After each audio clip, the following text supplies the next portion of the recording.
Reading Challenge, Day 3, Business Vocabulary Focus. So I'm glad that you're joining the third day of our 7-day challenge, and I hope you've been able to get through each complete story of days 1 and 2. Please remember your goal is to recognize the vocabulary, see it in context, and become familiar with the words as they are commonly used in the English language. So let's get started. The coffee empire's global expansion. Elena Moretti sat in her small office above the bustling coffee shop she'd started 10 years ago. Her dream of growing her business had come true. She now owned a chain of cafes across the U.S., but Elena wasn't done. She wanted to expand internationally, and the opportunity to partner with a foreign investor was now on the table. The proposal came from a company based in Brazil that specialized in coffee production. They offered a foreign direct investment to help Elena open locations in South America. It was exciting, but Elena knew she couldn't jump in blindly. She had to do her due diligence. Her first meeting was with Marcus, her CFO. Before we agree to anything, Marcus said, we need to evaluate their financials. Are they profitable?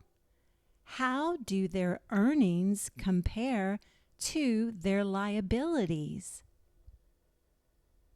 And what kind of intellectual property do they own that could benefit us, like exclusive coffee bean patents or trademarks?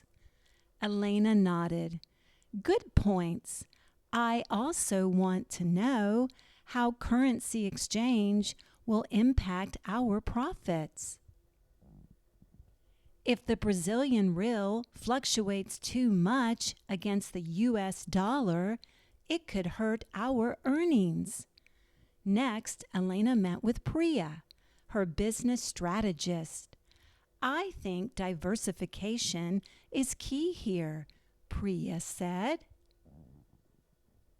We can't rely on just one market.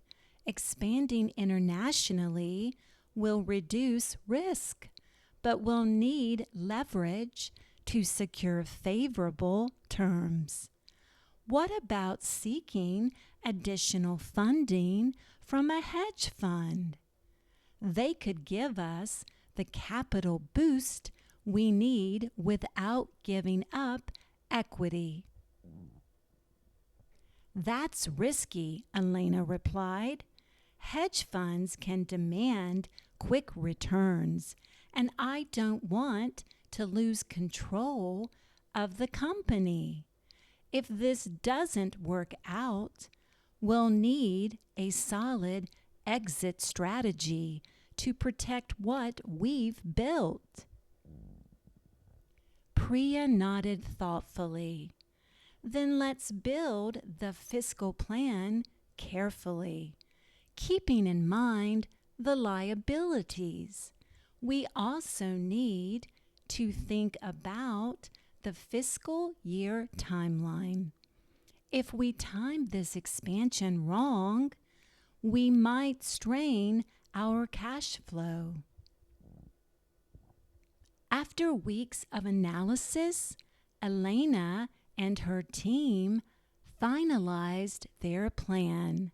They negotiated with the Brazilian company to ensure shared equity in the partnership, protecting Elena's control over her brand.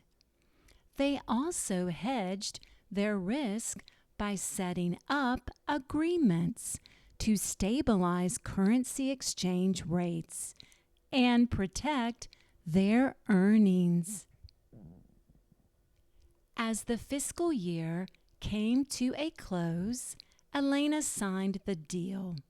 She felt confident that her due diligence and careful planning had prepared her for the challenges ahead.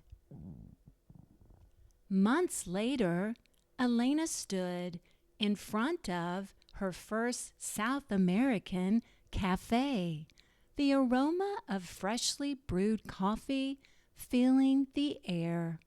Her leap into international business wasn't just about making money, it was about creating a sustainable future for her company and the people who loved her coffee.